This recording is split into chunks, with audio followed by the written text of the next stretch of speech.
Good morning, students. In the previous class, we have studied what the diversity is. The state of being unique or being different from each other is called diversity. We have also studied the need for diversity. Why society need diversity? Children, if all of us look like same, behave the same, dress the same, then the life would be very boring. And it would also be very difficult to differentiate between people. Our life is so colorful, is so beautiful, is so interesting because of the different people that lives in our country, because of the different languages that we speak, the different religion that we follow. And when we live with different group of people, we learn a lot from them. We also learn to respect each other culture, custom and traditions. And despite of all this diversity, all the people in India live together in peace and harmony. All of us celebrate each other's festivals happily. There has always been a unity in diversity among Indians. Now coming to the next point, characteristic of India's diversity. What are the things that come under India's diversity? They are economic inequality, social diversity, and regional diversity. But before I start with economic inequality, let me tell you the difference between inequality and diversity. For that, I'll tell you a short story. Near Rahul's school, a boy of his age comes daily to sell ice cream. One day, Rahul was waiting for the bus, and while waiting for the bus, he went to the boy to buy the ice cream.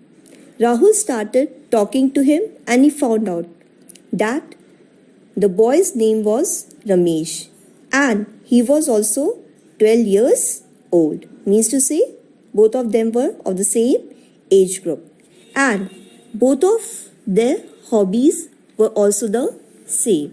Children, now can you tell me the two ways in which these two boys are different from each other?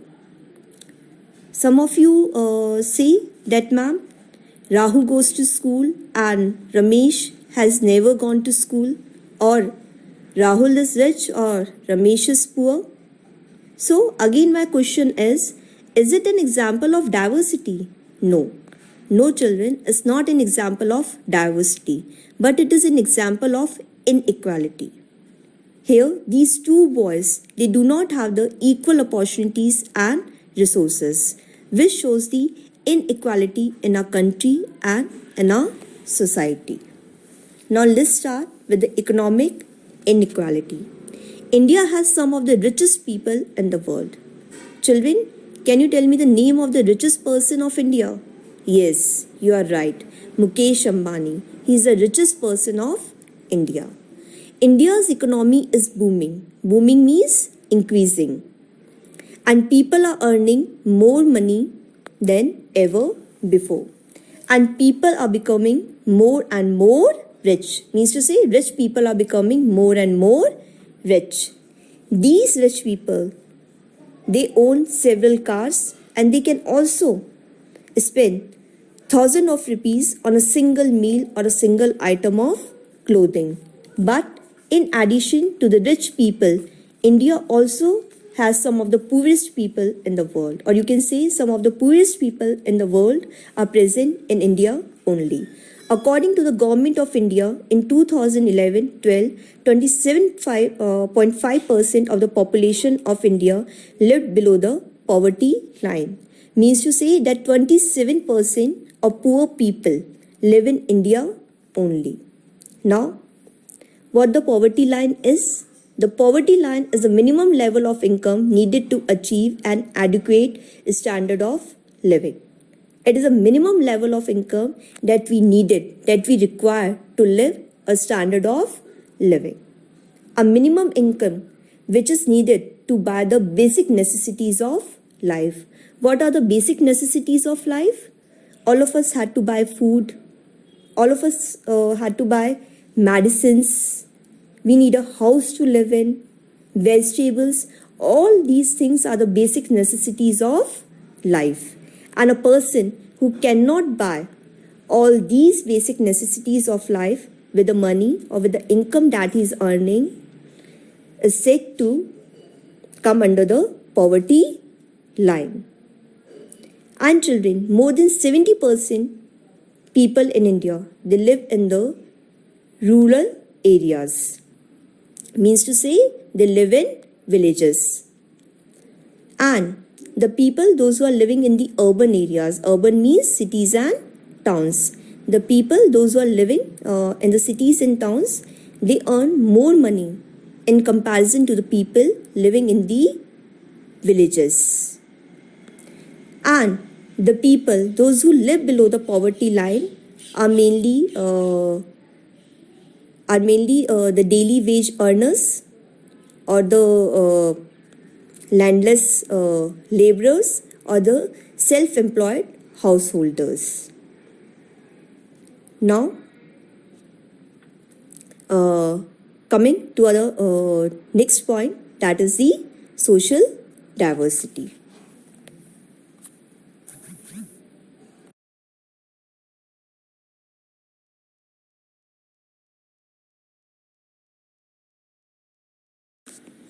Now coming to the next point, that is social diversity.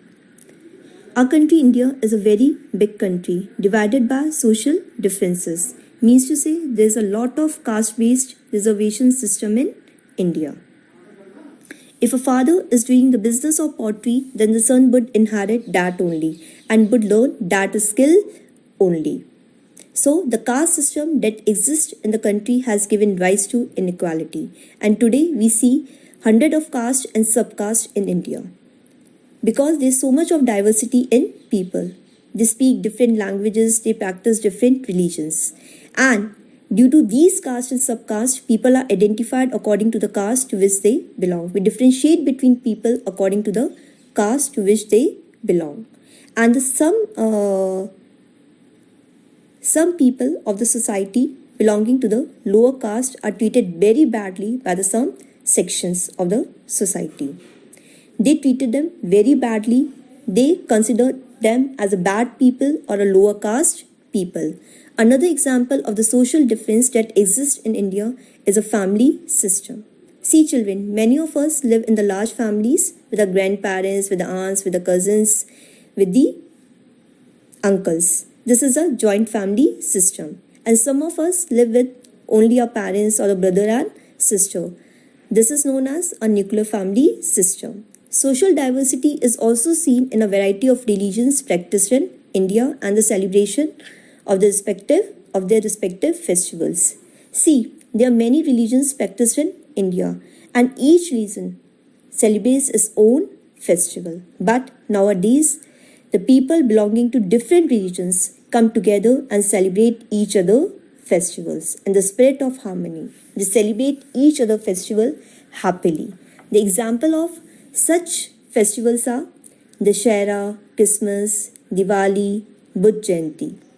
Some social customs and festivals are typical of a particular region.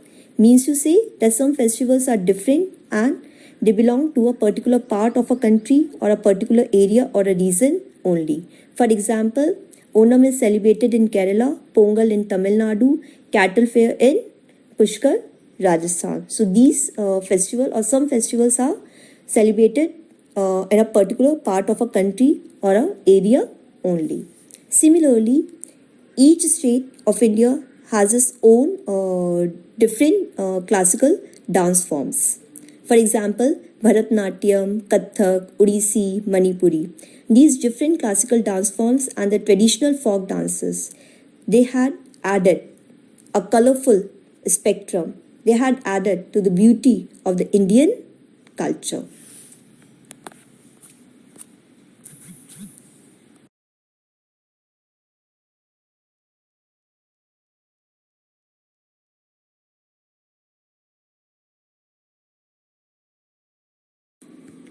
Regional diversity. Both the diversity and the geography of a land influences diversity. History means the ancient history of that place.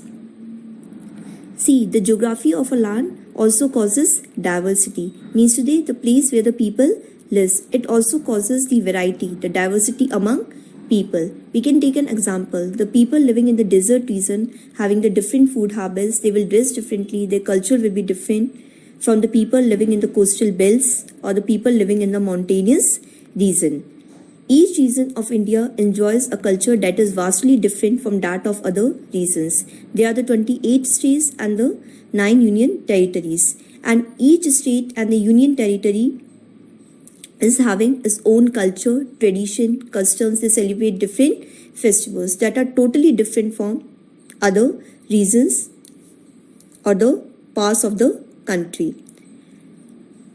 People living on the coast have different food habits, they dress differently and enjoy a very different culture from those who live in the mountains. See, the people, those who live on the coastal areas or the places located near the seas, they will be having the different food habits. For example, they will mostly feed on the seafood as they are living near the seas, so they will get more and more fish. They will dress differently, their culture will be different from the people, those who are living in the mountainous region. They will be having different food habits, they will also dress differently. So, in the next class, we will do the case study of Punjab and Kerala. We will see the lifestyle of the people living in Punjab as well as the lifestyle of the people living in Kerala. Till then, goodbye.